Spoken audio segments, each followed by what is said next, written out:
Hey guys, it's Elelwyn, and my throat's feeling a bit less sore today. It's more tickly, so I'm gonna try and do this video soft-spoken, but I'll have to apologize as I may cough. I'm gonna try really hard not to, but there's a persistent tickle in my throat. So, I'm doing a bit of a lazy video today because I'm still quite sick. I'm gonna read to you guys from Wikipedia, and I'm specifically going to be reading the kind of cultural sections on Wikipedia articles about the 3 major cities I'm going to be visiting in China, because I'm recording this right now on the 21st. So as I'm recording this, I leave tomorrow, and I'm trying to get excited because it's really hard to be enthusiastic about a vacation, about a trip, when you feel so gross. So this is hopefully interesting for you guys. You'll know what kind of stuff that I'll be doing while I'm overseas, and it's also a way to get myself excited. I'm going to apologize in advance to any Chinese or Mandarin speakers, or Cantonese. I'm extremely out of practice in my Mandarin, and I only know tiny bits of Cantonese, so my apologies if I butcher the names of anything. But I'm gonna try and read a bit about these things, or these cities that I'll be visiting for the next 2 weeks. So the first one is Beijing. So for Beijing, I'm gonna read the culture section because it has a lot of interesting sections in it. So let's get started. People native to urban Beijing speak the Beijing dialect, which belongs to the Mandarin subdivision of spoken Chinese. This speech is the basis for Putonghua, the standard spoken language used in mainland China and Taiwan, and one of the 4 official languages of Singapore. Rural areas of Beijing municipality have their own dialects akin to those of the Hebei province, which surrounds Beijing municipality. Beijing or Peking opera, also called Jingju, is a traditional form of Chinese theater well known throughout the nation. Commonly lauded as one of the highest achievements of Chinese culture, Beijing opera is performed through a combination of song, spoken dialogue, and codified action sequences involving gestures, movement, fighting, and acrobatics. Much of Beijing opera is carried out in an archaic stage dialect quite different from modern standard Chinese and from the modern Beijing dialect. Beijing cuisine is the local style of cooking. Peking roast duck is perhaps the best known dish. Fuling jiabing, a traditional Beijing snack food, is a pancake, bing, resembling a flat disc with a filling made from fuling, a fungus used in traditional Chinese medicine. Tea houses are common in Beijing. The cloisonné, or Jingtailian, literally blue of Jingtai, metalworking technique and tradition, is a Beijing art specialty and is one of the most revered traditional crafts in China. Cloisonné making requires elaborate and complicated processes, which include base hammering, copper strip inlay, soldering, enamel filling, enamel firing, surface polishing, and gliding.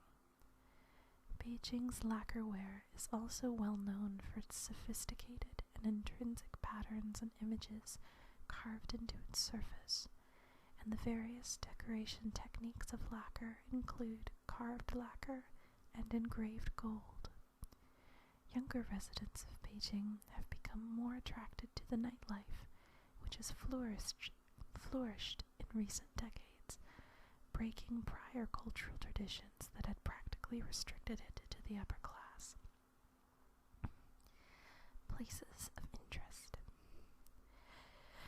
At the historical heart of Beijing lies the Forbidden City, the enormous palace compound that was once the home of the emperors of the Ming and Qing dynasties. The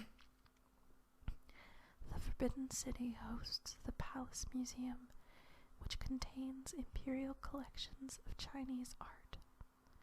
Surrounding the Forbidden City are several former imperial gardens, parks, and scenic areas, notably Beihai, Shichahai, Zhongnanhai, Jingshan, and Zhongshan. These places, particularly Beihai Park, are described as masterpieces of Chinese gardening art and are popular tourist destinations with tremendous historical importance. In the modern era, Zhongnanhai has also been the political heart of various Chinese governments and regimes, and is now the headquarters of the Communist Party of China and the State Council. From Tiananmen Square, right across from the Forbidden City, there are several notable sites, such as the Tianmen, the Great Hall of the People, the National Museum of China, the Monument to the People's Heroes, and the Mausoleum of Mao Zedong. The Summer Palace and the Old Summer Palace both lie at the western part of the city. The former, a UNESCO World Heritage Site, contains a comprehensive collection of imperial gardens and palaces that served as the summer retreats for the Qing imperial family. Among the best-known religious sites in the city is the Temple of Heaven, Tiantan, located in southeastern Beijing, also a UNESCO World Heritage Site, where emperors of the Ming and Qing dynasties made visits for annual ceremonies of prayers to heaven for good harvest. In the north of the city is the Temple of Earth, Ditan, while the Temple of Sun, Ritan, and the Temple of the Moon, Yuetang, lie in the eastern and western urban areas respectively. Other well-known temple sites include the Dongyue Temple, Tanzhua Temple, Miaoying Temple, White Cloud Temple, Yonghe Temple, Fayuan Temple, Wanshou Temple, and Big Bell Temple. The city also has its own Confucius Temple and the Guzaijian, or Imperial Academy. The Cathedral of the Immaculate Conception, built in 1605, is the oldest Catholic church in Beijing. The Niaojie Mosque is the oldest mosque in Beijing, with a history stretching back over 1,000 years. Beijing contains several well-preserved pagodas and stone pagodas, such as the towering pagoda of Tianning Temple, which was built during the Liao dynasty from 1100 to 1120, and the pagoda of Zishou Temple, which was built in 1576 during the Ming dynasty. Historically noteworthy stone bridges include the 12th century Lugao Bridge, the 17th century Baliqiao Bridge, and the 18th century Jade Belt Bridge. The Beijing Ancient Observatory displays pre-telescopic spheres dating back to the Ming and Qing dynasties. The Fragrant Hills, Xiangshan, is a popular scenic public park that consists of natural landscaped areas as well as traditional and cultural relics. The Beijing Botanical Garden exhibits over 6,000 species of plants, including a variety of trees, bushes and flowers and an extensive peony garden. The Taoranting, Longtan, Caoyang, Haidian, Miliyuan, and Zizhuyuan parks are some of the notable recreational parks in the city. The Beijing Zoo is a center of zoological research that also contains rare animals from various continents, including the Chinese giant panda. There are 144 museums and galleries as of June 2008 in the city. In addition to the Palace Museum in the Forbidden City and the National Museum of China, other major museums include the National Art Museum of China, the Capitol Museum, the Beijing Art Museum, the Military Museum of the Chinese People's Revolution, the Geological Museum of China, and the Beijing Museum of Natural History, and the Paleozoological Museum of China.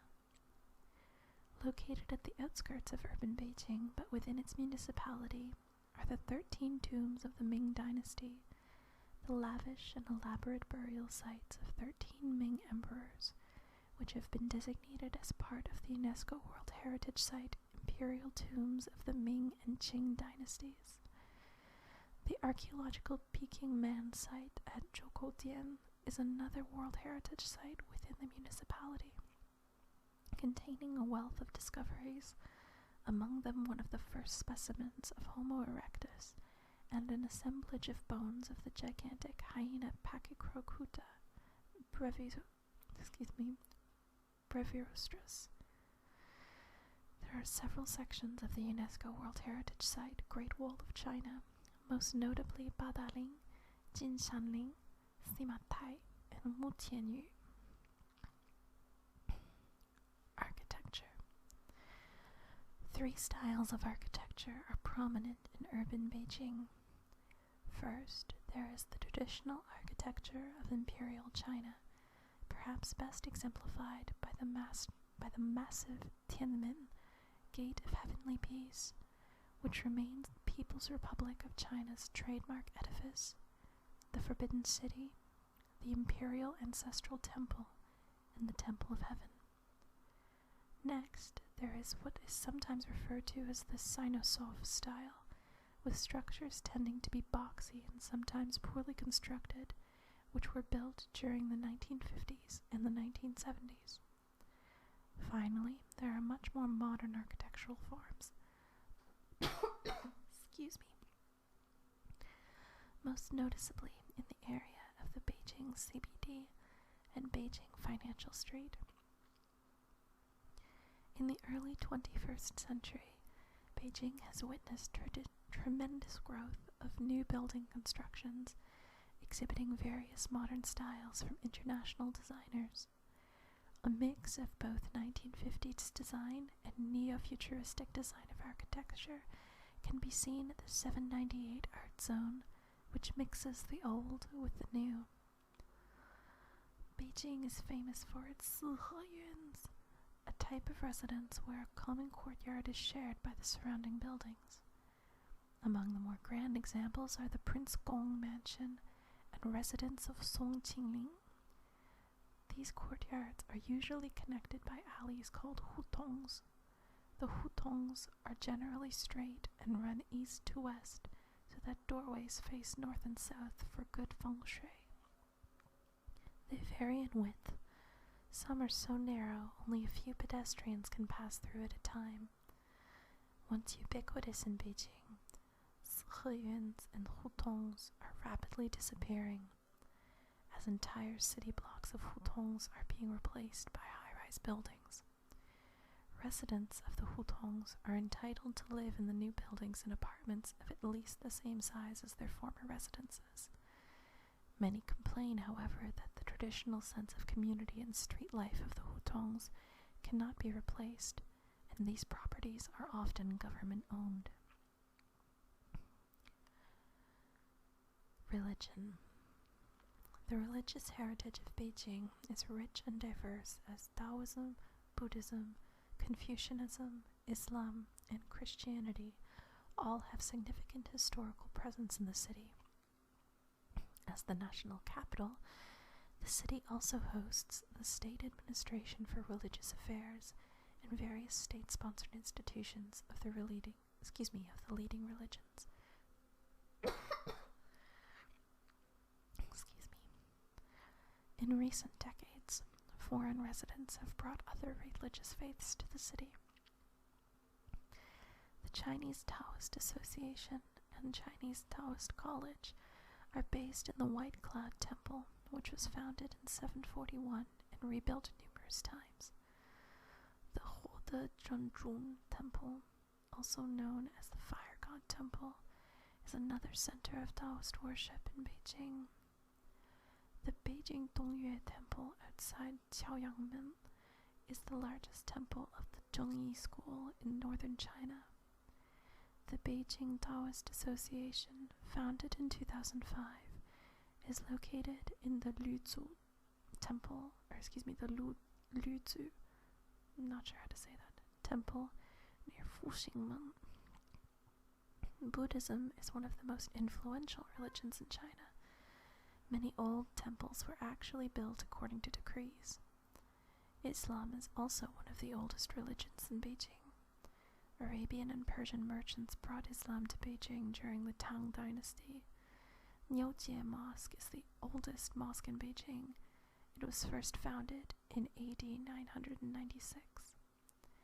In 1289, John Montecorvino has come to Beijing as a Franciscan missionary with order from the Pope. After meeting and receiving the support of Kublai Khan in 1293, he built the first Catholic church in Beijing in 1305. There were a significant amount of Orthodox Christians in Beijing. Orthodox has come to Beijing along with Russian prisoners from Albazino conflicts in the 17th century. In 1956, Victor, the Bishop of Beijing, returned to the Soviet Union, and the Soviet embassy took over the old cathedral and demolished it. In 2007, the Russian embassy has rebuilt a new church in its garden to serve the Russian Orthodox Christians in Beijing. According to the Chinese General Social Survey of 2009, Christians constitute 0.78% of the city's population. So we're going to Beijing first, but then we will be going to Chongqing.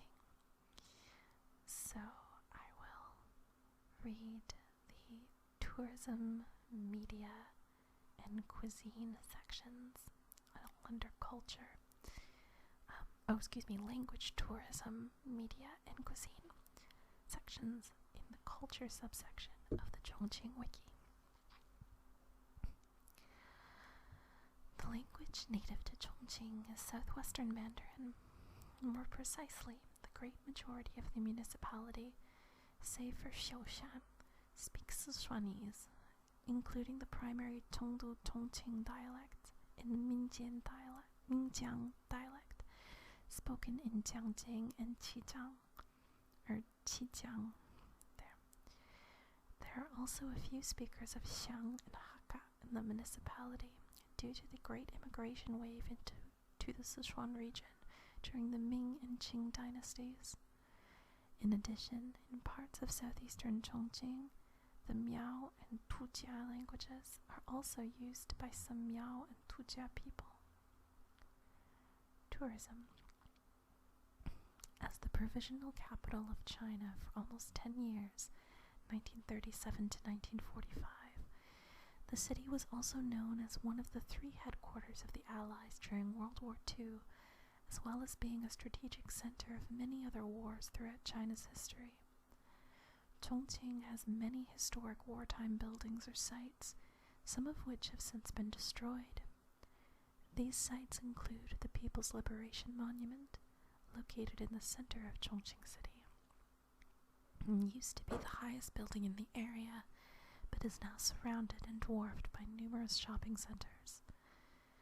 Originally named the Monument for the Victory over Axis Armies, it is the only building in China for that purpose. Today, the monument serves as a symbol for the city. The General Joseph W. Stilwell Museum, dedicated to General Vinegar Joe Stilwell, a World War II general. The Air Force Cemetery in the Nanshan area, in memory of those Air Force personnel killed during the Second Sino-Japanese War, 1937 to 1945.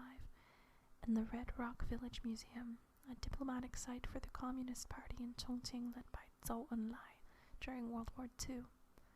It is where Mao Zedong signed the Double 10th of October, peace agreement with the Kuomintang. The Baiheliang Underwater Museum, China's first underwater museum. The Memorial of Great Tunnel Massacre, a former air raid shelter where a major massacre occurred during World War II.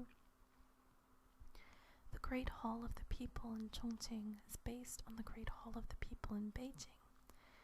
This is one of the largest public assembly buildings in China which, though built in modern times, emulates traditional architectural styles. It is adjacent to the densely populated and hilly central district, with narrow streets and pedestrian-only walkways. The large domed Three Gorges Museum presents the history, culture, and environment of the Three Gorges area in Chongqing. Chongqing Science and Technology Museum, which has an IMAX theater. Luohansi, a Ming Dynasty temple. Former sites for embassies of major countries during the 1940s.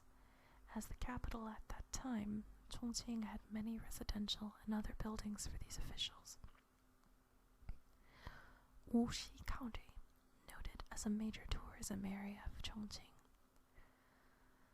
The Dazu rock carvings in Dazu County are a series of Chinese religious sculptures and carvings dating back as far as the 7th century AD, depicting and influenced by Buddhist, Confucian, and Taoist beliefs. Listed as a UNESCO World Heritage Site, the Dazu rock carvings are made up of 75 protected sites containing some 50,000 statues, with over 100,000 Chinese characters forming inscriptions and epigraphs. The 3 natural bridges in Furong Cave in Wulong Karst National Geology Park, Wulong County, are listed as a UNESCO World Heritage Site as part of the South China Karst. Ziqigou is a 1,000-year-old town in the Shapingba district of Chongqing. It is also known as Little Chongqing. The town, located next to the lower reaches of the Jialing River, was at one time an important source of China ware and used to be a busy commercial dock during the Ming and Qing dynasties. Fishing Town or Fishing City, also called the Oriental Mecca and the place that broke God's whip, is one of the 3 great ancient battlefields of China. It is noted for its resistance to the Mongol armies during the Southern Song Dynasty, 1127 to 1279, and the location where the Mongol leader Mongke Khan died in 1259. Xueyu Cave in Fengdu County is the only example of a pure white jade-like karst cave in China. Fengdu Ghost City in Fengdu County is the gate of the hell in traditional Chinese literature and culture. Snowy Jade Cave, a cave in Fengdu County. Baidicheng, a peninsula in Yangtze River, known due to a famous poem by Li Bai. The Chongqing Zoo, a zoo that exhibits many rare species including the giant panda, the extremely rare South China tiger, and the African elephant. The zoo is also on the bank of the Yangtze, and the 3 gorges are visible from the zoo. Chongqing Grand Theater, a performing arts center. Foreigner's Street is an amusement park, including the Porcelain Palace, the world's largest toilet. Also the location of the abortive Loveland development in 2009. The Black Mountain Valley, Heixiangwu, or Heishangu, the Qingdao Valley, the Jinfu Mountain, major hot springs around the city, Gele Mountain and the Red Rocks, a memorial park for the 1949 Chinese Revolution. Nanshan, the southern mountain of Chongqing, or Tongruo Mountain academically. There are tons of places of interest in this mountain, including the Laozhun Temple, the Wunfeng Pagoda, the Great Golden Eagle, the Tushan Temple, the Huangguo Path, the former residential halls of Chiang Kai-shek, etc.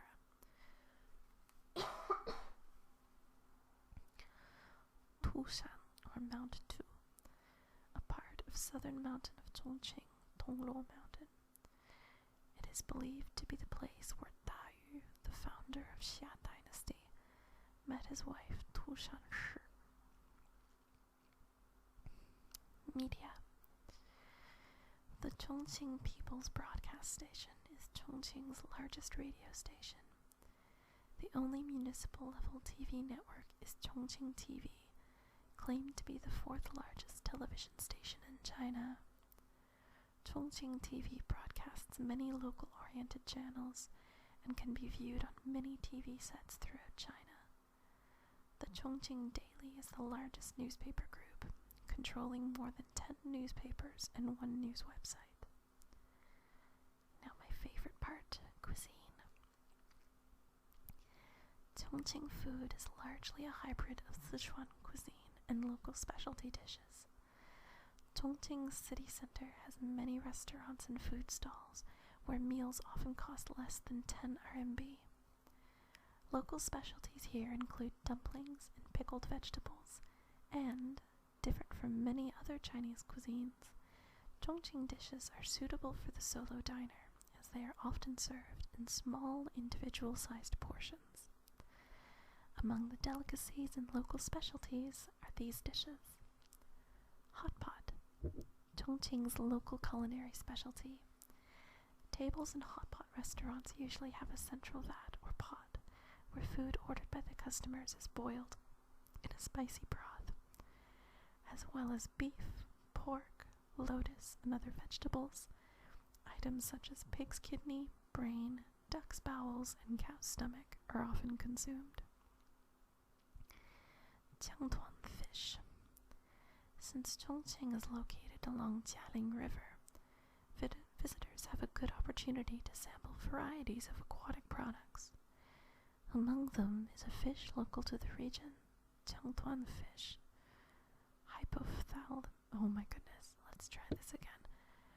Hypophthalmicthis nobilis, although more commonly known as big-head carp. The fish is often served steamed or baked. Pork leg cooked with rock candy, a common household dish of the Chongqing people. The finished dish, known as red in color and tender in taste, has been described as having strong and sweet aftertaste. Qianzhang, skimmed soybean cream. Qianzhang is the cream skimmed from soybean milk. In order to create it, several steps must be followed very carefully. First, soybeans are soaked in water, ground, strained, boiled, re-strained several times, and spread over gauze until delicate snow-white cream is formed. The paste can also be hardened, cut into slivers, and seasoned with sesame oil, garlic, and chili oil. Another variation is to bake the cream and fry it with bacon, which is described as soft and sweet. Chunshui chicken, or spring water chicken. Chunshui chicken is cooked with the natural spring water in the southern mountain of Chongqing. Chongqing is where we're spending the majority of our vacation because the friend of mine who invited us to come visit her is from there. So she's going to travel with us in Beijing first, and we'll meet up in Beijing. But then we're going to spend the most time in Chongqing, in her hometown. And I love hot pot so I'm really excited to try it in its origin. And the last place that we're going is the same place I went in July, which is Guangzhou, the capital city of Guangdong province. And in this place, I'm going to read the destinations section and the media section, because the rest isn't really that interesting. They don't really have a food section, although Guangdong cuisine is quite different from the rest of China. So, destinations in Guangzhou. The 8 sites of Guangzhou. These 8 sites of Guangzhou are the 8 most famous tourist attractions listed by rulers in different ages. The following are those chosen through public appraisal and brought out in 2011. Taoyao Xinqiang, Canton Tower, Qigong or Zhigang Pagoda, Haixin Sha, Flower City Square, Twin Towers, Civic Plaza, etc. Zhushui Liugang, Pearl River, the segment from Baiyutan to Patro, Wharves, Baiyutan, Shamyan Island, Yangjianglu, Ersha Island, Haixin Sha, Guangzhou Convention and Exhibition Center, etc. Yunshan Diecui, Baiyun Mountain, Yuntai Garden, etc. Yuexiu Fenghua, Yuexiu Mountain, Zhenhai Tower, 5 Ram Statue, Sun Yat-sen Memorial Monument, etc. Guci Liufang, Chun Clan Academy, and Guangdong Folk Craftwork Museum. Liwan Shunjing, Liqi Bay, Liwan Lake, Arcades on Enninglu, Xiguan Residences, etc. Kecheng Jinxiu, Guangzhou Science City, and Shidi Changwan, Nansha Wetland Park. Parks and Gardens. Baiyun Mountain, literally White Cloud Mountain. Yuexiu Park, People's Park, Luhu Park, Dongshan Hu Park, Liuhua Hu Park, Liwan Hu Park, Yuntai Garden, Murders Park, the Pearl River Park, and the South China Botanical Garden. I actually went to the South China Botanical Garden. It was very, very beautiful. I went there in July. Tourist attractions. Guangzhou has a humid, hot, subtropical climate. The annual average temperature is 21.8 degrees Celsius, or 71 degrees Fahrenheit. Autumn, from October to December, is very moderate, cool, and windy, and is the best travel time. There are many tourist attractions around the city, which include Xiguan, Chun Clan Academy or Tan Clan Ancestral Hall, Shamyan Island or Shamin Island, Guangdong Provincial Museum,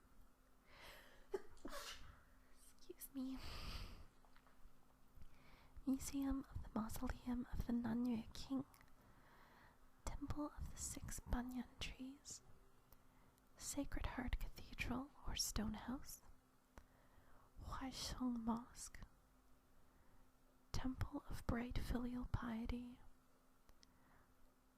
I'm not sure if it's Chimelong Paradise or Chimelong Paradise. I'm guessing it's Chimelong Water Park, Guangzhou Peasant Movement Institute, and the Sun Yat-sen Memorial Hall. And media.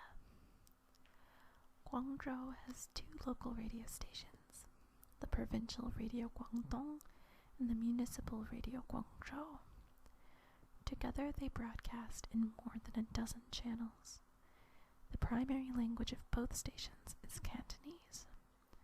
Traditionally, only one channel of Radio Guangdong is dedicated to Mandarin or Putonghua. However, in recent years there has been an increase of Mandarin programs in most Cantonese channels. Radio stations from cities around Guangzhou mainly broadcast in Cantonese and can be received in different parts of the city, depending on the radio station's locations and transmission power. On the other hand, the Beijing-based China National Radio broadcasts Mandarin programs in the city. Radio Guangdong also produces a 30-minute weekly English program, Guangdong Today, which is broadcast globally through the WRN broadcast. Daily English news programs are also broadcast by Radio Guangdong. Guangzhou has some of the best Chinese language newspapers and magazines in mainland China, most of which are published by 3 major newspaper groups in the city. The Guangzhou Daily Press Group, Nanfang Press Corporation, and Yangteng Evening News Group dominate the newspaper market of the province. The 2 leading newspapers of the city are Guangzhou Daily and Southern Metropolis Daily. The former, with a circulation of 1.8 million, has been China's most successful newspaper for 14 years in terms of advertising revenue, while Southern Metropolis Daily is considered one of the most liberal newspapers in mainland China. In addition to Guangzhou's Chinese language publications, there are a few English magazines and newspapers, most notably That's PRD, formerly That's Guangzhou, which was started more than a decade ago and has since blossomed into one of China's leading expat magazines, with issues in Beijing, Shanghai, and formerly Suzhou, but also including the more recent In the Red magazine, which has been in circulation for a couple of years as of 2013.